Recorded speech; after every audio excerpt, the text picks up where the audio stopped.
আসসালামু আলাইকুম সুপ্রিয় শিক্ষার্থীবৃন্দ, আমার সৃজনশীল গণিত বিষয়ের নতুন ক্লাসে তোমাদেরকে আমি স্বাগতম জানাচ্ছি।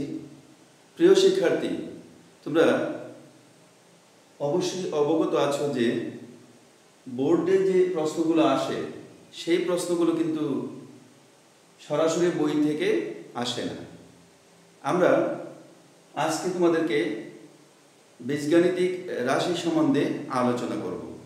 এখানে আমরা লক্ষ্য করছি যে এখানে একটি সুন্দর আয়তক্ষেত্র দেয়া আছে যার দৈর্ঘ্য a, প্রস্থ b, তাহলে সেটি হবে ক্ষেত্রফল হবে ab। আমরা যদি এটাকে ত্রিমাত্রিক জ্যামিতিক আকৃতিতে আমরা গ্রহণ করি তাহলে সেটি কি হবে? দৈর্ঘ্য a, প্রস্থ b, উচ্চতা c। এই জাতীয় যে জ্যামিতিক অংশ সেগুলোকে ত্রিমাত্রিক জ্যামিতি বলে, অর্থাৎ দৈর্ঘ্য, প্রস্থ, উচ্চতায় তিনটি মাত্রা থাকবে বা 3 ডাইমেনশন থাকবে। তাহলে এইটা হচ্ছে আয়তাকার ঘনবস্তু। আমরা চলো ধীরে ধীরে তোমাদেরকে একটু দেখাচ্ছি। এখানে আমি আরেকটি সুন্দর নতুন আয়তাকার ঘনবস্তু দেখালাম তোমাদেরকে। এই হচ্ছে আয়তাকার ঘনবস্তু যার দৈর্ঘ্য, প্রস্থ এবং উচ্চতা আছে। আরেকটি দেখাচ্ছি তোমাদেরকে, সেটি হচ্ছে ঘনক। এই যে ঘনবস্তু আর ঘনক সবগুলো কিন্তু এক রকম না, একটু ভিন্ন। 3 ডাইমেনশন আছে ভালো কথা, কিন্তু একটি হচ্ছে দৈর্ঘ্য a, প্রস্থ a, উচ্চতাও a।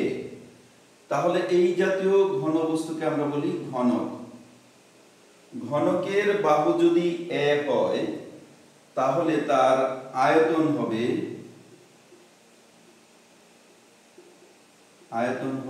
a cube. আর আয়তাকার ঘনবস্তুর দৈর্ঘ্য a, প্রস্থ b, উচ্চতা c হলে আয়তাকার ঘনবস্তুর এই যে আয়তাকার ঘনবস্তু এর আয়তন হবে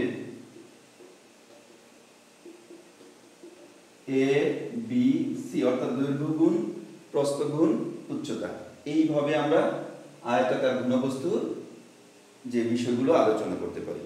এখন আমরা যদি এগুলোকে কম্বিনেশন করে, অর্থাৎ যৌগিক ঘনবস্তুকে আমরা এখানে নিয়ে আসি, তাহলে কি ধরনের আসতে পারে? অর্থাৎ যৌগিক ঘনবস্তু উচ্চতর গণিতে নয়, স্বাভাবিক। অর্থাৎ এই বাহুটাকে যদি আমরা দুটো ভাগে বিভক্ত করি, ধরো এইটি একটি বর্গ, এটি একটি আয়ত, এটি একটি বর্গ।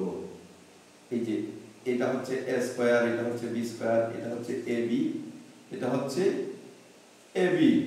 তাহলে a প্লাস b, এটা যদি a হয়, এটা যদি b হয়, অর্থাৎ এই বাহুটাকে যদি আমরা a ধরি আর এটা যদি b ধরি, তাহলে আমাদের কি আসতেছে দেখো। আমরা তোমাদেরকে এগুলো একটু দেখিয়ে দিচ্ছি, লক্ষ্য করো যে এই a plus b whole square সমান a square plus 2ab plus b square. এটা যদি আমরা b বাহু ধরি, যে এটা a বাহু, এটা b বাহু, এটা এইভাবে। আচ্ছা, এতে b বাহুওয়ালা বর্গের ক্ষেত্রফল হচ্ছে b স্কয়ার, a বাহুওয়ালা বর্গের ক্ষেত্রফল হচ্ছে a স্কয়ার। a এবং b এর গুণফল দিয়ে দ্বারা, অর্থাৎ ab দ্বারা গঠিত যে আয়তক্ষেত্র তার ক্ষেত্রফল হচ্ছে ab। এটাও সেম ab। তাহলে a প্লাস b হোল স্কয়ারের জন্য a square plus 2ab plus b square. আমরা পরবর্তীতে এই গাণিতিক বা জ্যামিতিক চিত্রের মাধ্যমে আমরা আরো অংশ দেখাবো। চলো আমরা সৃজনশীল প্রশ্নে চলে যাই। আমি আগেই বলেছিলাম যে আমরা এই পার্ট থেকে মূলত কি করব, তোমাদের সৃজনশীল প্রশ্নগুলো নিয়ে আলোচনা করব। সেই জন্য আমি আপাতত তোমাদেরকে